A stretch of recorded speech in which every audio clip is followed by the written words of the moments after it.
1장 22, 23절 읽겠습니다. 22, 23절입니다. 골로새서 1장 22, 23절입니다.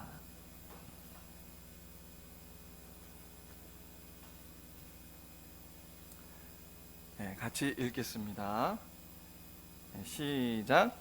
이제는 그의 육체의 죽음으로 말미암아 화목하게 하사 너희를 거룩하고 흠없고 책망할 것이 없는 자로 그 앞에 세우고자 하셨으니 만일 너희가 믿음에 거하고 터 위에 굳게 서서 너희 들은 바 복음의 소망에서 흔들리지 아니하면 그리하리라. 이 복음은 천하 만민에게 전파된 바요 나 바울은 이 복음의 일꾼이 되었노라. 아멘. 잠시 기도하겠습니다. 사랑하신 아버지 하나님, 이 시간 함께해 주신 하나님 영광 받아 주시옵소서. 이 시간 우리가 교리에 대한 중요성을 배우고자 합니다. 성령께서 역사하셔서 우리 마음을 문을 여시고 정말 교리를 배우고 체계를 갖추는 것이 얼마나 중요한지 이 시간 알게 하여 주시옵소서. 하나님 전하는 자를 겸손케 하시고 듣는 우리 모두가 하나님 앞에 정말 하나님의 복음에 더욱 깊어가는 그 사랑에 깊어가는 시간 되게 하여 주시옵소서. 감사합니다. 예수 그리스도 이름으로 기도합니다. 네, 오늘은 또 특강을 준비했습니다. 필요성이 있다고 생각이 들어서 오늘 교리의 뼈대를 세우자라는 말씀으로 한번 나눠보도록 하겠습니다. 오늘은 강해 설교가 아닌 주제 설교입니다. 그러나 아무소소하고 굉장히 연관성이 있기 때문에 오늘 준비를 했어요. 여러분 오늘 말씀 읽어보셨습니다. 말씀에 보니까 뭐라고 나와 있나요? 하나님께서 우리를 구원해 주신 목적이 이렇게 나와 있습니다. 이제는 22절에 이제는 그의 육체의 죽음으로 말미암아 화목하게 하사 너희를, 우리말입니다. 우리를 어떻게 하신다고요? 거룩하고 흠없고 책망할 것이 없는 자로 그 앞에 세우고자 하셨다 말씀하세요. 이것이 바로 우리를 구원하신 목적입니다. 그러니까 우리가 점점점 신앙생활하면 할수록 그리스도를 닮아가서요 하나님이 보시기에 거룩하고 더 하나님이 기쁜 모습으로 변화되어 가야 되는 거예요. 이게 하나님께서 우리를 구원하신 목적입니다. 자, 그런데 그렇게 되기 위해 23절에 보니까 이렇게 얘기해요. 너희가 믿음에 거하고 터 위에 굳게 서서 너희 들은 바 복음의 소망에서 흔들리지 않아야 된다. 뭐라고 합니까? 주신 믿음에 따라서 터 위에 굳건히 서야 되는데요, 그 터는 하나님의 성경 말씀을 의미해요. 오늘 말로 환원시켜서 얘기하면 교리의 기초적인 그런 체계의 가르침에 굳건히 서야 될 것을 얘기하십니다. 그래서 그 복음의 소망에서 흔들리지 아니하면 우리가 더 그리스도를 닮아가고 성장하게 된다라고 이렇게 말씀하세요. 자, 오늘 이 구절을 볼 때 반대로 생각해 보면요, 그럼 우리가 하나님의 복음의 터에, 이 말씀의 터에 굳건히 서지 못하면 무슨 얘기인가요? 흔들릴 수 있고요, 우리가. 그리고 우리 신앙이 하나님 앞에 성장하는 데 있어서 방해가 된다는, 지장을 초래할 수 있다는 말씀이에요. 자, 우리 한번 에베소서 말씀 한번 보도록 할까요? 에베소서 4장입니다. 에베소 4장 13절이에요.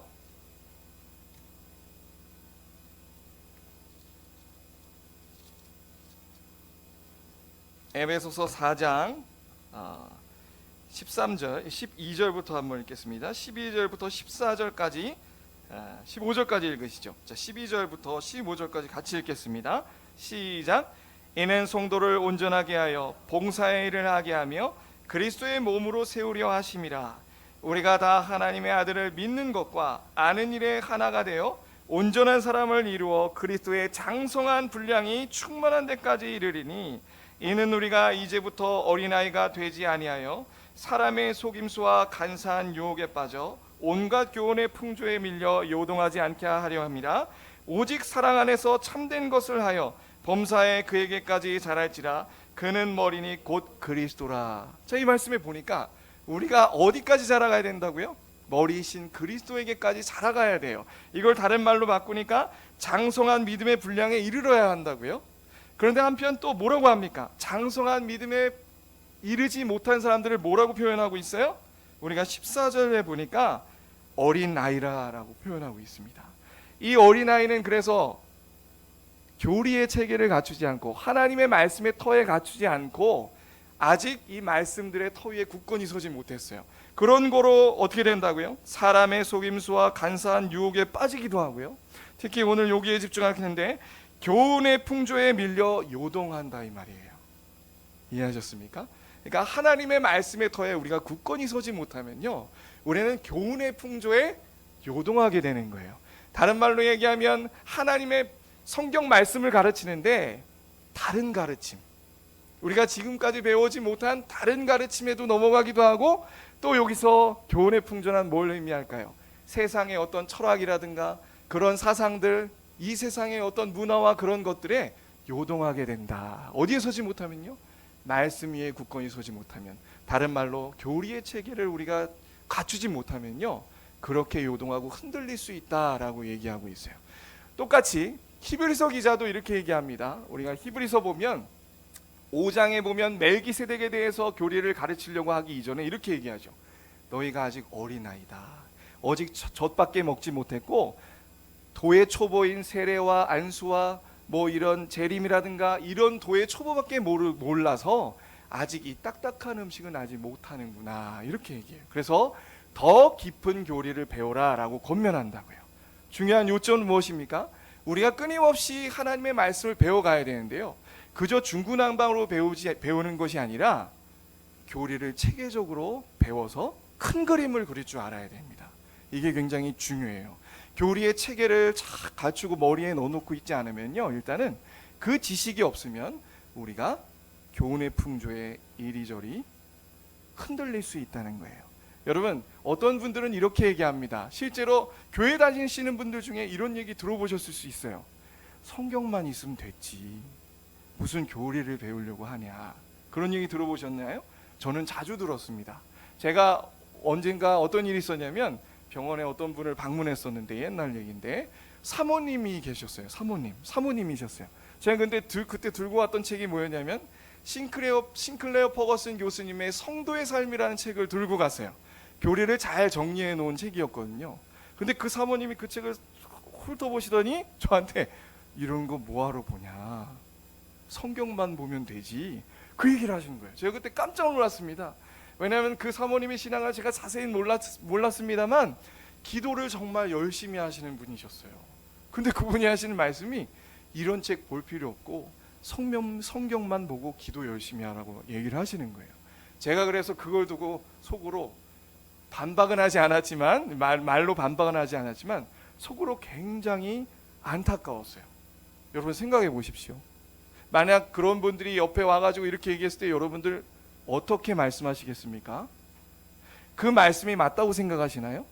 아니죠. 천만의 말씀입니다. 그렇게 말씀하시는 분도요, 여러분, 사실 성경만 본다고 하지만 자기 나름대로의 교리를 갖춰놓고 그것을 그 눈으로 성경을 보고 있는 거예요. 이거 이해하십니까, 여러분? 비록 처음에는요, 자신이 성경만 볼 수 있어요. 모든 사람에게 해당합니다. 만약에 교회에 나왔어요. 근데 성경책을 많이 보는 거예요. 그러면 어떤 현상이 발생하냐면 그 성경 말씀을 공부하고 이렇게 연구하다가 스스로의 교리를, 나름대로의 교리를 만들어내게 됩니다. 이거 너무나도 중요해요. 그러니까 성경의 교리의 체계 없이, 어떤 교리의 지식 없이 성경을 보는 일은 있을 수 있다 없다? 없다는 걸 반드시 기억하시기 바랍니다. 그래서 여러분, 이단들도 성경 가르친다고 하잖아요. 이단들 보면 나름대로의 교리의 체계를 가지고 있습니다. 그 눈으로 성경을 보기 때문에 말이 안 통하는 거라고요. 아시겠습니까? 그러니까 우리가 교리를 배운다는 것이 얼마나 중요한가. 교리의 가르침에, 우리가 배운 교리의 가르침으로 이 성경을 보는다는 것이 얼마나 중요한지를 실감해야 됩니다. 결국 그러면 중요한 것은 무엇이죠? 어떤 교리의 가르침을 배우냐가 중요해요. 우리가 목사님으로부터 배우는 교리는 어떤 교리입니까? 그냥 목사님이 만들어내신 것이 아니라 초대교회 때로부터 있었던 교리, 그리고 종교개혁자들에 의해서 다시 한번 회복된 그 역사적 전통을 가지고 있는 교리를 배우고 있어요. 그 명맥은 어디서부터 시작됐습니까? 제자들로부터 시작됐다고요.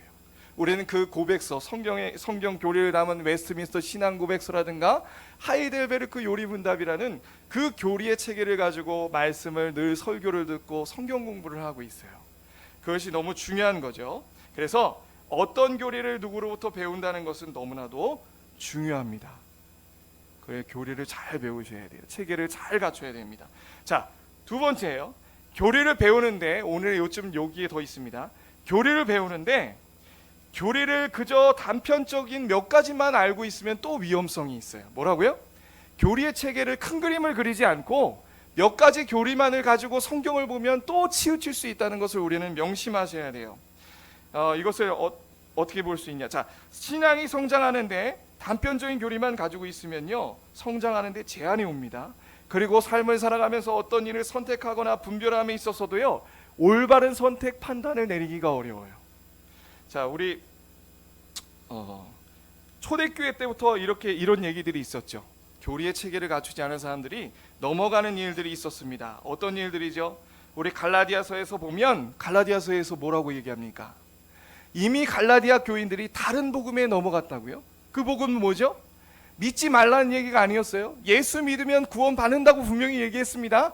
그런데 하나만 더 더해. 할례만 받자. 응? 율법에 조금 더만 더 지키자. 그래야 구원 받는 거야. 이런 거짓 가르침으로 그 갈라디아 교인들에게 가르침을 전했다고요. 근데 놀라운 사실은 어떻게 됐죠? 그 갈라디아 교인들이 상당수가 그 가르침에 넘어갔어요. 그래, 예수 믿어야지. 근데 구약 성경에 보니까 할례도 받는 거 있고 율법의 내용들이 있잖아요. 우리도 저거 지켜야 구원받는 거 아니야? 어떤 얘기인지 감이 오시죠? 이렇게 초대교회 때부터 이단들이 침투했어요.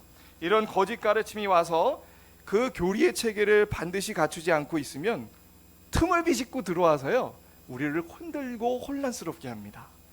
자, 여러분, 그리고 중요한 건 뭐냐면, 각각의 교리들은요, 단편적인 교리들은요, 따로 떨어져 있는 게 아니라 서로 연결이 돼 있어요. 하나가 잘못되면, 하나가 조금 핀트가 어긋나면 그 연결된 교리들이 다 어긋나게 됩니다.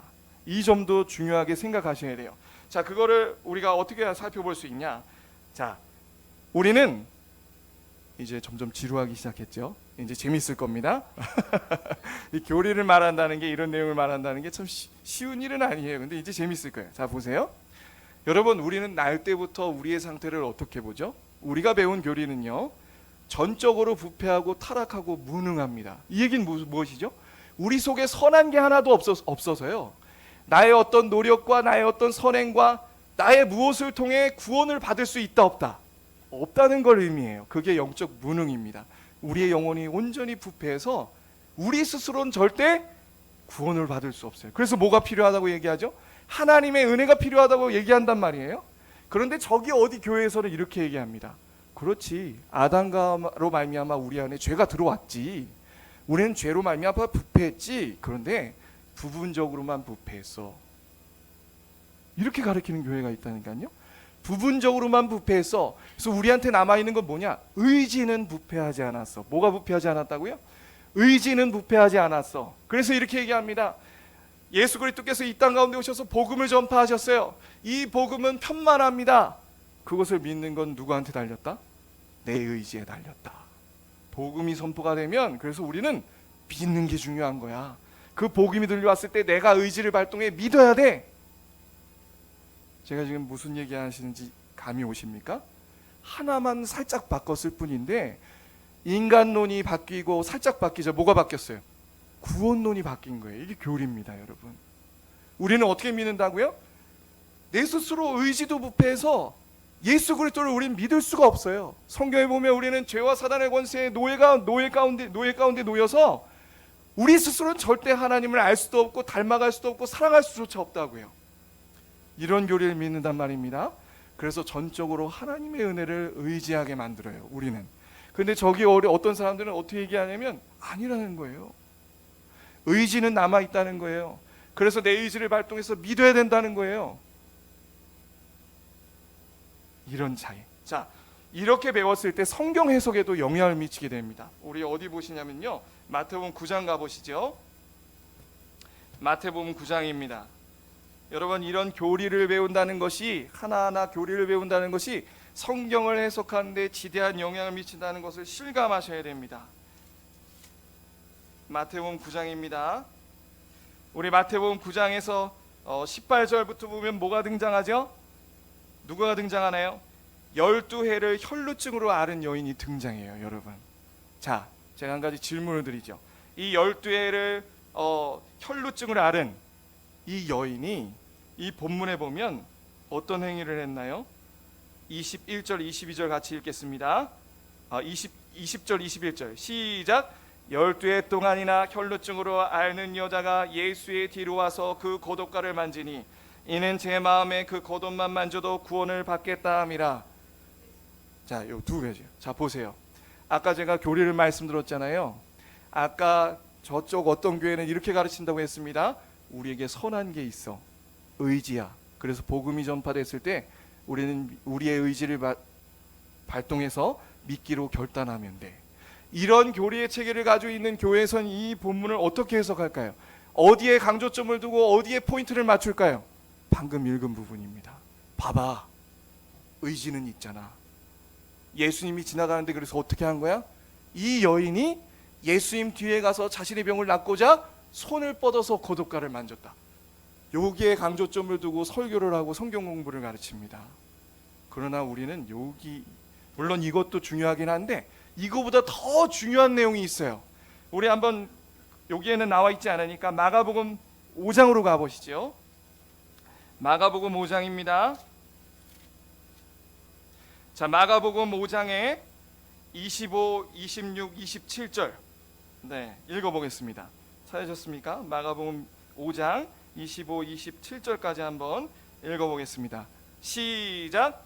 12해를 혈루증으로 앓아온 한 여자가 있어 많은 이사에게 많은 괴로움을 받았고 가진 것도 다 허비하였으되 아무 효용이 없고 도리어 더 중하였던 차에 예수의 소문을 듣고 무리 가운데 끼어 뒤로 와서 그의 옷에 손을 대니. 자, 보세요. 우리는 어디를 강조할 것 같습니까?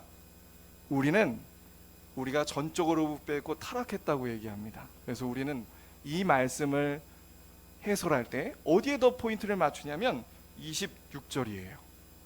26절 뭐라고 나와 있어요?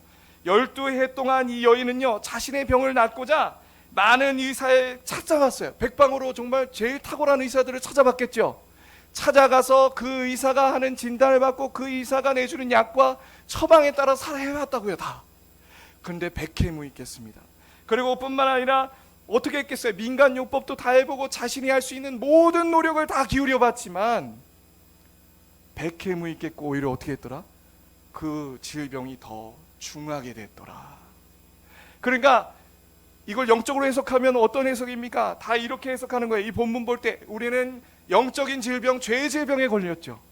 그런데 인간으로서는 도저히 선행이나 노력이나 그 어떤 일들을 행해서도 우리가 죄로부터 죄의 문제를 해결하고 죄로부터 구원받을 수 있겠습니까? 없다는 거예요. 없어요. 그런데 어떻게 이 여인이 예수님이 오신다는 소식을 듣고 그것이 복음으로 들렸을까요? 야, 내가 예수님이 지나가시니까 내가 반드시 가서 예수님의 고독가자락을 내가 붙들어야 되겠다. 어떻게 그 마음이 생겼냐 이 말이에요. 하나님이 그의 삶을 그렇게 주장하셨죠. 그 마음이 그렇게 될 수밖에 없게 그 인생을 주장하셨다 이 말입니다. 철저히 그 마음을 낮아질 대로 낮아지게 하시고, 야, 이건 하나님이 아니면 도저히, 그 예수님이 아니면 도저히 내가 이 질병에서 건짐을 받을 수 없구나. 예수님 지나간다니 나에게 평생에 올까 말까 한 기회다. 제가 어떤 설명하시는지 감이 오십니까? 이렇게 교리의 핀트가 조금씩 다른 것 같지만 다른 교리로 갔을 때 이게 우후죽순처럼 퍼지게 되고 신앙생활에 지대한 영향을 미치게 됩니다. 그러니까 어떤 교리를 어떻게 배우느냐, 그리고 한 부분의 교리일 뿐만 아니라 이 교리들이 다 사슬처럼 연결되어 있다고요. 하나의 핀트가 어긋나면 다른 것도 다 같이 어긋나는 겁니다. 그래서 중요한 건 뭐냐면 우리가 교리의 큰 그림, 체계를 갖고 교리를 아주 체계적으로 잘 배워야 돼요. 그리고 그 교리의 근거하에 이 성경 말씀의 한 본문을 봐야 되는 겁니다. 이게 대단히 중요해요. 이 교리라는 것은 성경 전체의 내용을 요약한 거예요. 요약. 구원은 어떻게 받고 하나님은 어떤 분이시고 요약한 거라고요. 이 전체의 틀을 가지고 본문을 보지 않으면 우리가 나름대로 해석하면서 치우치게 된다는 사실을 잊지 마시기 바랍니다.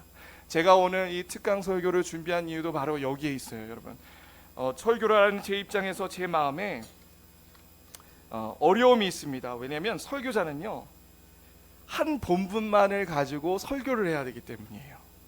그러니까 전체적인 성경의 말씀이 있지만 본문 하나하나만을 뚝 떼서 설교할 때는요, 그 안에 담긴 교리들이 단편적이에요.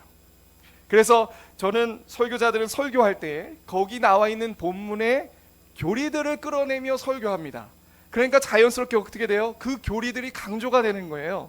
그런데 앉아 계신 성도님들 중에는 이렇게 강조하는 교리의 설교를 들으면서 흔들릴 수 있어요. 왜? 전체 교리에 대한 그림을 못 그리고 있으니까. 자, 제가 이걸 율법과 복음의 관계를 통해 설명해 드릴게요. 아모스서를 하면서 제 지금 푸념하는 거예요. 아모스 설교가 너무 어려워요. 왜 그러냐면 아모스 설교에는 율법의 선포의 내용들로 가득하기 때문입니다. 무슨 선포의 내용이요? 율법의 선포의 내용으로 가득하기 때문이에요. 여러분, 율법과 복음의 차이를 아시죠? 율법은 이렇게 행하라 그러면 살리라. 만약에 그렇게 살지 못하면 저주와 심판이 있을 것이다. 이게 율법의 원리입니다. 율법의 첫 번째 원리는 뭐라고요? 이렇게 행하라 그러면 살리라. 명령이 나와 있다고요. 명령. 그래서 소선지서를 보면 이 비율이 많아서 항상 뭐 얘기하면, 왜 이렇게 못 살았냐, 너희 이렇게 못 살면 하나님의 저주가 임할 거야, 계속 그런 얘기들만 많이 나오잖아요. 그죠? 그런데 복음의 내용은 무엇입니까? 복음은요, 약속입니다. 뭐라고요? 약속. 아까 율법은 나에게 달렸다고 얘기해요. 구원 문제뿐만 아니라 내 신앙생활이 나에게 달렸다고 얘기합니다. 그런데 복음은 뭐라고 얘기합니까? 이미 예수님께서 이루셨다고 얘기해요. 믿으라 이거예요. 내가 할 게 없어. 구원받는 데 있어서 내가 할 게 없다는 겁니다. 예수님이 해주신 일들을 믿고 정말 그것에 감격해라. 그게 복음입니다. 그런데 아모스서에는 이 복음의 제시가 뚜렷하게 어디만 등장하는지 아십니까? 9장에만 등장해요. 9장. 그래서 힘든 거예요. 이 소선지서나 아모스 설교할 때. 다른 책들은요, 그렇지 않아요. 예를 들면 창세기나 출애굽기 생각해 보십시오. 얼마나 그 내용 속에 물론 하나님의 율법 명령이라든가 이렇게 살아야 된다 그런 내용도 있지만 어떤 내용이 더 가득해요? 보면 군데군데 예수님을 상징하는 요소들, 그리스도를 향한 제사라든가 또 시내산에서 율법 선포할 때에 언약을 맺을 때 뒤에 피 뿌림, 제사를 피 뿌려가지고 그 다음부터 산에 올라간 얘기라든가 그리스도의 십자가와 보혈 또 부활 이런 상징적인 그런 내용들을 가르치는 내용들이 아주 가득하다고요. 그러니까 설교할 때마다 그 부분을 같이 골고루 설교하니까 너무 좋습니다. 근데 소선지서를 설교할 때는 제가 지금까지 거의 중간중간 물론 제가 복음의 내용을 섞어서 같이 말씀드렸긴 했지만 점점 뒤로 갈수록 절정에 달하기 때문에 제가 지난주에는 거의 그 얘기를 안 했어요. 제 딜레마입니다. 오늘도 이 복음을 선포할까? 그냥 율법만 얘기하고 끝낼까? 왜 제가 이런 걱정을 하냐면 교리의 체계, 율법과 그 복음에 대한 교리의 체계를 뚜렷하게 가지고 있지 않으면요, 이런 율법 설교를 들을 때 흔들려요. 왜냐하면 이 율법 설교를 들을 때 또 어떤 현상이 발생하냐면 내 행위를 의지하게 됩니다. 뭐라고요? 내 행위를 의지하게 된다고요. 다시 율법주의로 돌아가는 성향이 생겨날 수 있어요. 이게 대단한 위험성입니다. 여러분, 이제 율법과 복음의 관계를 더 한번 구체적으로 한번 얘기해 보도록 할게요. 그래서 제가 오늘 이 설교를 한 다음에 이제 아모스서를 2번에 걸쳐서 마무리를 짓고요. 이 시간에 웨스트민스터 소유리 문답을 하나하나 진행하려고 합니다. 왜냐하면 교리를 체계적으로 하나하나 배울 필요성이 있어요. 그래야 설교를 들을 때에도 균형 잡히게 들을 수 있는 겁니다. 자, 다시 한번 설명해 보겠습니다. 이스라엘 백성들도요, 여러분, 이스라엘 백성들도 교리 사실 그렇게 소선지서를 보면 무엇을 질책하나요? 도덕적인 어떤 그런 얘기들을 막 질책한단 말이에요. 그런데 여러분 오해하지 마십시오. 그 도덕적인 문제점들은 어디로부터 비롯됐냐? 그들이 교리를 제대로 갖추지 못했기 때문입니다.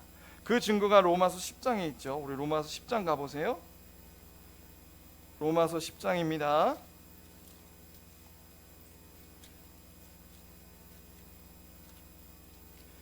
자, 로마서 10장 2절에서 4절. 로마서 10장 2절에서 4절 같이 한번 읽어보겠습니다. 시작. 내가 증언하노니 그들이 하나님께 열심히 있으나 올바른 지식을 따른 것이 아니니라. 하나님의 의를 모르고 자기 의를 세우려고 힘써 하나님에 의해 복종하지 아니하였느니라. 그리스도는 모든 믿는 자에게 의를 이루기 위하여 율법의 마침이 되시느니라. 자, 이스라엘 백성들이 예수님 당시뿐만 아니라 옛날 예수님 오시기 과거의 구약 시대에도 이 문제에 빠졌다는 거예요. 겉보기에 신앙적인 열심은 있었습니다. 아모스서에도 그랬죠. 그 사람들이 하나님의 율법에 따라 아침에도 저녁에도 제사를 다 드렸다고요. 열심 있게 드렸단 말이에요, 하나님 앞에. 그런데 문제는 그 문제는 가장 중요한 문제는 뭐였습니까? 올바른 지식을 따른 것이 아니었다. 올바른 교리의 지식을 따른 그 제사가 아니었기 때문에 하나님이 받으시지 않은 거예요. 그리고 더 나아가서 그렇게 잘못 배웠기 때문에 점점 하나님이 주신 율법을 하나님의 본뜻대로 받아들이지 않고 자신의 탐욕을 따라 율법을 이용해 자기 의를 쌓았습니다. 이게 대단히 무서운 거예요. 우리 안에도 나타날 수 있는 거예요, 여러분. 그냥 하나님 앞에 음행이요, 겉으로 간음하는 것만 음행이 아닙니다. 성경에서 말하는 음행의 첫 번째는 무엇인지 아십니까? 다른 신앙을 하는 게 음행이에요. 제가 좀 이따가 로마서 통해서 말씀드리겠습니다. 이 사람들이, 북이스라엘 백성들이 무슨 우를 범했다고요? 하나님 앞에 배운 교리를 제대로 그대로 갖추고 있지 않았기 때문에 이 교리, 단편적인 교리들을 자기의 탐욕에 따라 다르게 적용했기 때문에 문제가 생긴 거예요. 탐욕을 따라 율법을 하나님의 뜻대로 자신에게 적용하지 않았기 때문에 율법의 그 계명들을 가지고 자기의 의를 쌓았다고요. 이게 어떤 말인지 감이 오십니까? 여러분, 하나님께서 율법을 왜 주셨나요? 율법을 주신 이유는 율법을 통해 죄의 본질을 깨달으라고 주셨어요. 또 뿐만 아니라 율법을 통해 내 자신을 들여다보고 내 자신이 얼마나 하나님 앞에 구원받을 수 없는 죄인인지를, 죄를 깨달으라고 주셨다고요. 이게 첫 번째 목적입니다. 그래서 우리는 어떻게 해요? 율법에는 어떤 내용이 있었죠? 구약 율법에는 십계명도 있었고요, 시민법도 있었고요, 제사법도 있었다고요. 다 이게 뭘 깨닫게 한다고요? 첫 번째로 내가 얼마나 하나님 앞에 큰 죄인인가. 십계명의 명령을 통해 내가 그렇게 살지 못하는 부분, 십계명에는 내가 소극적으로 하지 마라, 이거 하지 마라, 그것만 있는 것이 아니라 적극적으로 이웃을 사랑하라. 상대적으로 또 시민법과 연결지어서는 무엇이죠? 가난한 자, 또 어떤 사람들이에요? 종된 자, 노예된 자 더 잘 사랑을 베풀어야 된다. 그 적극적인 계명까지 다 포함하고 있는 거죠. 마음으로부터 그들을 사랑하고 이웃 사랑해라. 그것이 하나님을 사랑하는 증거다. 이런 내용들이 율법에 나와 있다고요. 그리고 시민법에도 그런 구체적인 삶의 하나하나를 통해서 이스라엘 백성들이 하나님이 약자들을 어떻게 사랑하시는지, 내가 어떻게 살아가야 되는지, 그런데 살지 못하는 나의 모습, 내 죄 때문이다. 점점 겉으로 드러난 죄로부터 시작해서 내 내면의 죄까지 꿰뚫어 볼 수 있게 만드는 게 율법이었다고요. 율법. 그런데 점점 이 사람들은 그 의미와 본 목적을 상실했어요. 의미와 본 목적을 상실했습니다. 그래서 그들은 그냥 겉으로 드러난 계명을, 살인하지 않았으니까 나는 의인, 하나님의 제사를 드렸으니까 나는 의인, 나는 율법 행하는 사람, 이러면서 자기의 죄를 쌓았죠. 거기다가 탐욕을 따라 어떤 걸 더 붙였습니까? 내가 이렇게 신앙생활을 하고 있으니까 하나님이 복 주셨다, 나는 의인이다, 이런 거짓 확신에 빠지는 대로 나아갔죠. 그러니까 율법에 나와 있는 그 교리의 본뜻과 이런 것들을 제대로 적용하지 않았기 때문에 그렇게 살아간 거예요. 여러분, 중요합니다. 율법은요, 자신의 죄를 적나라하게 들여다보는 영적 거울과 같은 역할을 해요. 다른 사람들은 나에게 그렇게 말을 못 해줍니다. 싸움 나거든요. 내가 얼마나 큰 죄인인지, 하나님 앞에 죽어 마땅한 죄인인지 알려주지 않아요. 그런데 이 율법은 내가 얼마나 하나님 앞에 죄인인지 알려줍니다. 자, 세상 사람들은요, 자신의 성공과 부명예들 이런 걸 보면서 행복을 정의하고 나는 이만하면 괜찮은 사람이라고 자족하죠.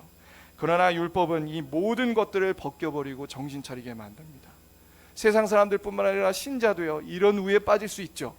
내가 이룬 업적과 내가 이룬 성공 앞에 내 신앙이, 내 영혼이 배가 불러질 수 있어요.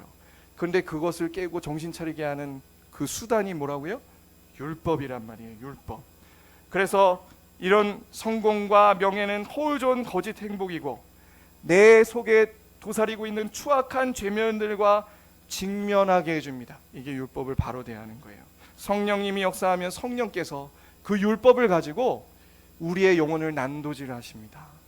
내가 얼마나 추악한 죄인인지, 내가 사실 하나님의 은혜가 아니면 지옥에 가야 얼마나 합당한 사람인지 깨닫게 해주세요. 근데 이스라엘 백성들에게는 이게 없었다니까요. 여러분들은 어떠십니까? 율법이 정말 그 작용을 우리의 삶 속에 하고 계신가요? 성령께서 율법을 들어 우리의 영혼을 그렇게 죄를 깨닫게 해주시고 계신가요? 정말 나는 죽어마땅한 죄인이로구나, 그렇게 생각하고 계신가요?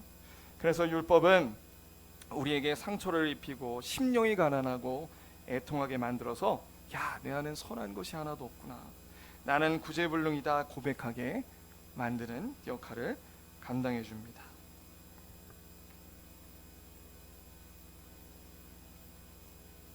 자, 그런데 율법의 두 번째 기능이 있어요. 율법의 이 두 번째 기능도요, 이스라엘 백성들한테 효력을 발휘하지 못했습니다. 자신의 죄에 눈이 가렸고 귀가 먹어서요. 그 두 번째는 뭡니까? 율법을 통해 자신의 죄를 깨닫고 거기서 끝나는 게 아니에요. 구원받은 사람은 하나님에게 뭐가 또 주어졌습니까? 복음이 주어졌어요. 그래서 나 자신의 죄를 깨닫고 이제 내 스스로는 절대로 하루하루 신앙생활조차 할 수 없음을 깨달은 그 영혼이 복음의 선포를 듣고 복음을 붙잡대로 인도하는 모각선생, 초등교사의 역할을 하는 것까지가 율법의 역할이죠, 여러분. 그래서 두 가지의 현상이 반드시 나타나야 됩니다. 죄를 깨닫고 이제 누굴 붙드는 거예요? 그리스도를 붙들게 돼요. 복음의 그 말씀의 선포 속에 평안을 얻고 위안을 얻고 하나님 앞에 감사와 찬양이 우러나오게 됩니다. 이 과정이 반드시 있어야 돼요. 그렇지 않으면 어떻게 되냐면 자꾸 자기 일을 쌓는 거예요. 아직까지도 설교 말씀을 듣고 성경 공부를 하다가 율법의 선포에 매몰되어서 그리스도를 잡는 것까지 못 가시는 분들이 좀 있는 것 같아요. 그래서 그 선포를 듣고 두려워합니다. 그런데 두려워하는 거 왜 두려워하는지 아세요? 물론 하나님의 구원의 섭리 가운데 그런 과정이 필요하기도 하나 나락으로 떨어지면 안 되는데 그런 분들을 종종 보게 돼요. 그럴 땐 너무 마음이 아픕니다. 근데 그거는 죄입니다. 죄. 왜 그러냐면 다시 율법에 얽매여 사는 율법주의적인 신앙생활로 가는 것이기 때문에요. 왜 두려워하고 왜 불안에 떨고 나락으로 떨어지는가? 자꾸만 나를 보기 때문에, 나만 보는 거예요. 내가 행한 신앙생활, 내가 행한 어떤 그런 일들을 통해 내 신앙을 점검하려고 해서 그래요. 이게 이해가 되십니까? 이거 되게 중요한 포인트입니다, 여러분. 율법주의는요, 하나님 앞에 내가 행함으로 율법을 지켜서 구원받는다, 그 개념도 있지만 신앙생활 속에도 나타나는 개념이기도 합니다. 율법주의는요, 내 신앙의 근거에서 하는 거예요. 근데 이게 얼마나 잘못된 건지 한번 보세요. 로마서 7장 가보십시오. 로마서 7장입니다. 로마서 7장. 안 어려우시죠? 네. 어려우신가요? 지루해지긴 하시지만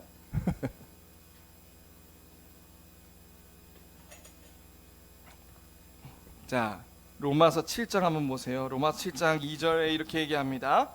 남편에 있는 여인이 그 남편 생전에는 법으로 그에게 매인바 되나 만일 그 남편이 죽으면 남편의 법에서 벗어났느니라. 자, 이제 두 가지 법을 얘기하십니다. 그리스도의 남편 대신 그리스도인 복음을 얘기하고요, 하나는 옛 남편인 율법을 얘기해요. 근데 뭐라고 얘기하는 거냐면 남편이 살아 생전에는 법으로 그에게 매인받으면 남편이 죽으면 법에서 벗어났다 얘기해요. 그 다음에 3절 같이 한번 읽어보겠습니다. 시작. 그러므로 만일 남편 생전에 다른 남자에게 가면 음녀라. 그러나 만일 남편이 죽으면 그 법에서 자유롭게 되나니 다른 남자에게 갈지라도 음녀가 되지 아니하니라. 4절까지 같이 읽겠습니다. 그러므로 내 형제들아, 너희도 그리스도의 몸으로 말미암아 율법에 대하여 죽임을 당하였으니 이는 다른 곧 죽은 자 가운데서 살아나신 이에게로 가서 우리가 하나님을 위하여 열매를 맺게 하려 함이라. 우리의 옛 남편은 율법이었어요. 율법이 우리에게 요구하는 바는 뭐였죠? 너 그렇게 살면 죽어. 너 하나님의 뜻대로 살아야 구원받는 거야. 이게 율법이 얘기하는 거였거든요. 그래서 우리가 구원받기 전에는 모두가 우리의 옛사람이 누구의 남편을 모시고 살았다? 율법의 남편을 모시고 살았다는 거예요. 그런데 그리스도로 말미암아 우리는 구원받았어요. 은혜 받았습니다. 그런데 그 과정이 십자가로 말미암아 우리가 그리스도와 함께 옛사람이 죽었어요. 그래서 우리는 율법 앞에 죽임을 당했다 표현하는 겁니다. 4절에 이렇게 나오죠. 내 형제들아 너희도 그리스도의 몸으로 말미암아 율법에 대하여 죽임을 당했다. 율법으로 죽임을 당했다는 말은 뭐냐면요, 율법을 목사님 설교에서도 예전에 들으셨죠? 율법이 정죄할 대상이 없어. 우리가 그리스도와 함께 십자가로 말미암아 옛사람이 죽었기 때문에, 그리고 그리스도와 연합하여서 다시 살아났기 때문에 우리는 이 옛 남편의 적용을 받습니까? 안 받습니까?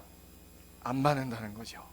그런데도 또다시 그 율법 아래로 돌아가려고 하는 행위들, 그거는 음행이다 라고 얘기하는 거예요. 그 얘기는 다시 무슨 얘기죠? 자꾸만 신앙생활을 하면서 우리는 그리스도가 우리의 모든 것들을 다 이루셨습니다. 구원에 필요한, 잘 생각하셔야 돼요. 여기서 다 이루셨다는 얘기는 뭐냐면 그리스도가 그리스도로 말미암아 우리가 칭의함을 얻었죠. 하나님이 우리를 보시는 눈은 꼭 그리스도의 의로운 그리스도를 보시듯 우리를 바라보신다는 사실을 잊지 마시기 바랍니다. 아멘. 우리의 존재가 그리스도 안에서 이미 받아들여졌어요. 그 얘기는 다시 말하면 무슨 얘기냐면 율법의 기준 앞에 우리가 신앙생활을 하다가 미달될 수 있습니다. 당연히 미달되죠. 구원받기 전에 우리가 율법의 기준을 이룰 수 없습니다. 아멘. 구원받은 후에는 이룰 수 있습니까? 아닙니다. 율법에 구원받은 사람도 율법의 기준 앞에 합당할 수 없어요. 전혀. 우리의 실제 행위들을 봤을 때.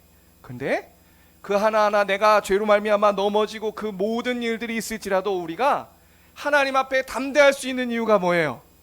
그리스도께서 십자가로 말미암아 다 이루셨느니라. 아멘. 완전한 이루음을 누가 이루셨어요?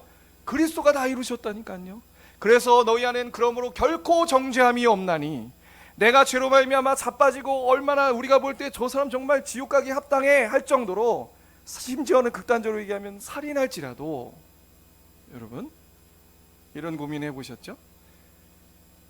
살인할지라도, 그렇게 극악한 죄를 지을지라도, 물론 구원받은 사람들은 그런 죄를 짓지 않겠지만 혹여나 그런 죄를 짓더라도 하나님은 우리를 어떻게 보신다? 그리스도의 이로움을 보시듯 그 눈으로 우리를 보신다는 것을 잊지 마시기 바랍니다. 우리 로마서 4장 가보세요. 로마서 4장 가보세요. 로마서 4장의 5절부터 8절까지 같이 읽겠습니다. 같이 읽겠습니다. 시작. 이를 아니할지라도 경건하지 아니한 자를 의롭다 하시는 이를 믿는 자에게는 그의 믿음으로 의로 여기시나니, 이러한 것이 없이 하나님께 의로 여기심을 받은 사람의 복에 대하여 다윗이 말한 바, 불법이 사함을 받고 죄를 가려짐을 받는 사람들은 복이 있고 주께서 그 죄를 인정하시 아니하실 사람은 복이 또다 함과 같으니라. 아멘. 이게 복음의 약속입니다. 우리는 어떤 사람들이라고요? 그리스도 안에서 내가 일한 것도 없이, 우리는 아무것도 하지 않아도 구원받습니다. 아멘. 일한 것도 없이, 또 뿐만 아니라 경건하지 아니한 자, 경건하지 아니한 자는 죄가 주홍같이 많을지라도, 여러분 하나님은 우리를 그리스도 안에서 어떻게 보셔요? 의롭다. 이미 불법이 우리의 과거와 현재와 미래의 모든 죄들이 용서함을 받았어요. 누구 때문에? 그리스도께서 십자가에서 이루신 일 때문에. 이게 믿는 게 굉장히 중요합니다. 근데 이런 복음이 있음에도 불구하고 아모스서에 대한 설교를 할 때 율법의 선포가 가득하잖아요. 그래서 또 마음에 어떤 마음이 드냐면, 야, 내가 이렇게 못 살았어. 그것까지 괜찮아요? 하나님이 원하시는 목적은 그 아모스서의 율법 설교를 통해 우리가 회개하길 원하십니다. 아멘. 우리 너 그렇게 살면 나가 죽어, 그게 아니라고요. 이스라엘 백성들에게 선포하는 그 아모스의 선포가 비록 우리 눈에 보일 때는 인과율이 적용되는 듯하고, 우리 눈에 보일 때는 정말 그 사람들이 마치 구원받지 못한다라는 것처럼 보이지만 그게 아니라니까요. 북이스라엘에게도 동일하게 하나님이 오래 참으심으로 그들을 참아주셨어요. 만약에 하나님의 율법대로면 그 사람들 죽고 또 죽었어야 된다고요. 그런데 너무나도 죄가 중해지자 하나님이 소선지서를 갈수록 어떻게 하는 거예요? 주구장창 율법 선포하시는 겁니다. 이해하셨습니까? 예, 그러니까 지금 제가 드리는 말씀은 무엇이죠? 이 설교 한 편을 들을 때에도 이 율법과 복음의 교리의 체계를 확실히 갖추고 있어야 이 설교를 들을 때 좌로 우로 치우치지 않는다는 얘기예요. 제가 아무리 설교를 통해 그 강조점을 들어서 설교를 할 때에도 야, 나는 구원 못 받은 사람인가 봐. 물론 그럴 수 있어요. 하나님의 섭리 가운데 그분을 그렇게 해서 진짜 구원하실 수 있습니다. 그런데 나락으로 떨어지지 마시라고요, 여러분. 그래서 이게 제가 아모스 설교를 지금까지 소선지서를 해왔던 딜레마였습니다, 여러분. 항상 염려가 되었던 부분이에요. 자, 중요합니다. 그래서 여러분, 신앙은 올해 김용희 목사님의 한번 가셔가지고, 죄송합니다 목사님, 네, 김용희 목사님 좀 소개하겠습니다. 김효희 목사님의 율법과 복음 시리즈가 있어요. 유튜브에 가면 그거 꼭 한번 들어보시기 바랍니다. 그러면 율법과 복음에 대해서 저도 이번에 다시 듣고 책도 보면서 이 설교를 정리한 건데 잘 구분해 주셨습니다. 딱 그게 맞아요. 그럼 한번 보시기 바래요. 여러분, 우리의 신앙은 의지의 문제입니까, 여러분? 의지의 문제? 구원받지 못한 사람 중에서도 의지가 강한 사람이 있어요. 그렇죠? 그런데 그 사람을 딱 떼놓고 교회에 앉혀놨습니다. 신앙생활 잘하죠. 의지가 강하기 때문에. 나 새벽 예배 나가야지 결단하고 하루도 빠짐없이 나올 수 있습니다, 여러분. 의지가 약한 사람들은 그러면 구원 못 받나요? 아니죠. 의지가 약한 사람들은 어떻게 되는 거예요? 이렇게 새벽 예배 나오라고 해도 의지가 약해서 못 나올 수 있다고요. 그럼 그런 사람은 구원 못 받습니까? 아니란 말이에요. 근데 북이스라엘 사람들이 우를 범한 것은 무엇이냐면 율법을 자신에게 잘못 적용해서 율법을 이용해서 자기 의지를 강화시키는 대로 나아갔어요. 이해하십니까? 그리고 나는 이만큼 했네. 그럼 못하는 사람은 자괴감에 빠지는 거죠. 이게 신앙이 아니라고요? 누구나 의지가 약한 사람이나 의지가 강한 사람이나 우리는 복음으로 구원받습니다. 아멘. 그래서요, 여러분, 우리는 그리스도 안에서 비록 죄를 지을지라도 어떻게 해야 돼요? 늘 복음의 메시지를 기억해야 됩니다. 주장해야 돼요. 내가 이를 죄를 짓더라도, 우리 끊임없이 죽을 때까지 죄 짓잖아요. 하나님은 나를 그리스도의 의로움을 보시듯 나를 사랑의 눈으로 보고 계신다. 아멘. 잊지 마시기 바라요. 그래서 우리가 그리스도의 복음 안에서 율법과 복음의 관계는 어떻게 놓이게 되냐면 A 그러므로 B입니다. 다시 말하면 복음의 약속을 받은 사람이 되었으니, 그 은혜를 받은 사람이 되었으니, 그러므로 이제 율법이 세워지는 거예요. 물론 앞에서 죄를 깨닫기도 하지만 율법, 그러므로 우리는 구원받은 은혜에 감사해서 하나님의 말씀에 순종하여 산다. 하나님의 감사하는 마음으로 나를 구원해 주셨으니까. 그렇잖아요, 여러분. 하나님이 얼마나 사랑스러우십니까? 내가 지옥에 갈 수밖에 없는 나를 구원해 주셨으니 정말 그 십자가의 그 사랑에 감격되고 더 깊어질수록 그 사랑하는 하나님 앞에 감사로 자원하는 마음으로 순종하지 않겠습니까? 아멘. 성경은요, 특히 신약 성경은 다 그런 구조로 돼 있죠. 로마서도 그렇고 11장까지는 율법의 선포로 복음의 제시들이 확실하게 나타납니다. 그리고 12장 들어가면서 그러므로 너희 몸을 하나님 앞에 거룩한 산제사로 드리라. 그러면서 삶의 지침들이 다 나오고 있잖아요. 그러니까 하나님은요, 그리스도 안에 있는 모든 우리의 선행들이 부족하지만 받아주십니다. 아멘. 구원받은 사람들에게는 이제 구원받지 못했을 때 율법의 지배 아래에서 놓였을 때 그 적용되었던 인과율이 적용되지 않아요. 이해하십니까? 내가 이렇게 하면 하나님이 복 주시고, 내가 이렇게 못 살면 하나님이 저주하시고, 인과율이 적용되지 않습니다. 그리스도 안에서 끊어졌어요. 그건 하나님의 주권 가운데 우리의 신앙을 위해서 주시는 것입니다. 아멘. 예, 그래서 사랑하는 성도 여러분, 오늘 우리가 처음 어떻게 이 문제를 시작했죠? 교리의 체계를 갖추는 것은 대단히 중요하다.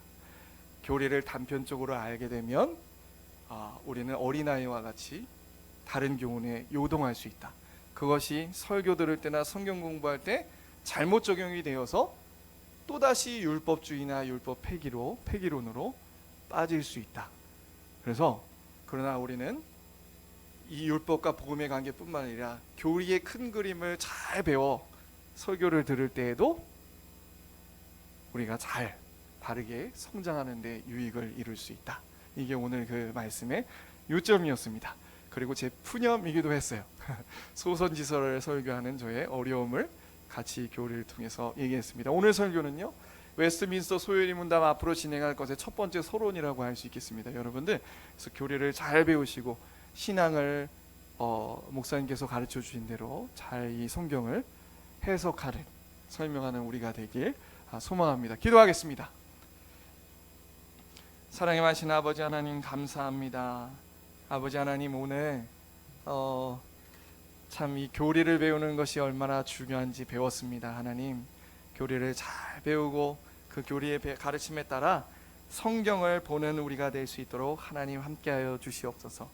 그래서 자꾸만 우리의 본성을 따라 우리가 나의 행위와 나의 어떤 열심에 근거해서 신앙생활을 하지 않게 하시고 오직 하나님께서 주신 그 복음의 은혜에 감격하고 젖어서 우리가 하나님의 말씀에 순종하고 하루하루를 살아갈 수 있는 우리 모두가 될 수 있도록 하나님 함께하여 주시옵소서.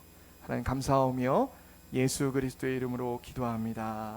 아멘.